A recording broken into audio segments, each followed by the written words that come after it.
Hey everyone, it's Zixo here, and today I'm going to talk about all the things that you need to know about living steel. So one question I've been getting a lot is, do I buy my living steel off the auction house? And the answer is, yes I do. So thank you guys for watching, and also, no, I'm just kidding. But to answer the question, yes, about 99% of the living steel that I use comes from the auction house. Do I recommend that you do the same? No, not really.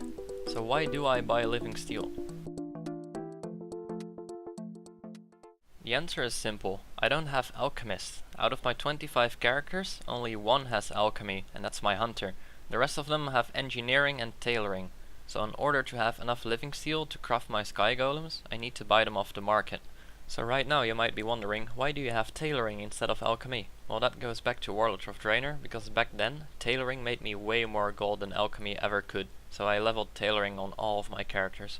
And as for right now in Legion, I'd say both professions seem equally good to me. But I'd still recommend picking alchemy over tailoring, and I'll explain why. Alright, so there's two ways of getting living steel. Either by buying it directly, or crafting it yourself. On the left side you'll see how I get my living steel. So like I said, all my characters have tailoring. I craft and sell hexweave bags, and the gold I get from that is what I spend on living steel. And the other way of getting living steel is by getting the profession alchemy and start crafting them yourself. And the reason I recommend crafting living steel over buying them is because alchemy is a more reliable living steel income. And what I mean with that is that if you decide to buy living steel that you need, you highly depend on the price of the auction house. And as you probably already know, living steel is very expensive these days. And next to that, being able to craft living steel is less of a hassle. You don't have to check the auction house every single day to check the price if it's cheap or expensive that day. You can just provide for yourself. Of course you don't need tailoring for this specifically, but that's what I do, so keep that in mind.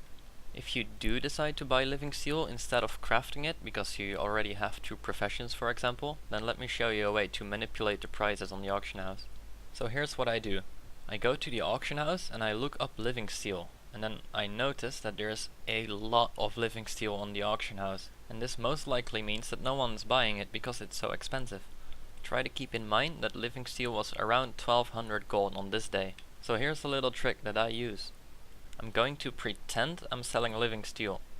Just put one living steel in the selling tab and pick a bidding price that's quite a bit lower than the current buyout price. So I'm going to put this one living steel up on the auction house for 999 gold and make sure to not fill in a buyout price and set the duration to 48 hours. If you put something on the auction house without a buyout price, this means that people can only bid on your auction. But we didn't put this living steel up on the auction house to get it sold. No, we're trying to make people undercut our price. Alright, so this is the next day, and my auction is still on the auction house, as you can see. So let's have a look if people undercut my auction. And yep, they did. So there's about 90 living steel that got undercut. So that's 200 gold cheaper now because of one little auction that I put on. Now that's a steal. This will save me 90 times 200 gold. So I went ahead and bought all of them. So that's a handy trick that you can use to manipulate the prices on the auction house. Just make sure that you don't undercut by a crazy amount, because people are probably not gonna go below your price if that happens. Do not forget to cancel your auction so you actually get your living steel back. And of course this trick doesn't just apply to living steel, you can do this with anything on the auction house. So that's about all that I wanted to show you in this video. There will be a second part where I talk about the crafting part of living steel. I hope that this answers some of your questions, and if you have any other questions, please feel free to leave them in the comments. I've also decided to start streaming soon, so if you feel like getting your questions answered live, then that's possible. I think it would be really cool to actively interact with whoever wants to watch. And I made a Twitter account the other day to announce when I'm going to stream, but honestly I have no idea how Twitter works.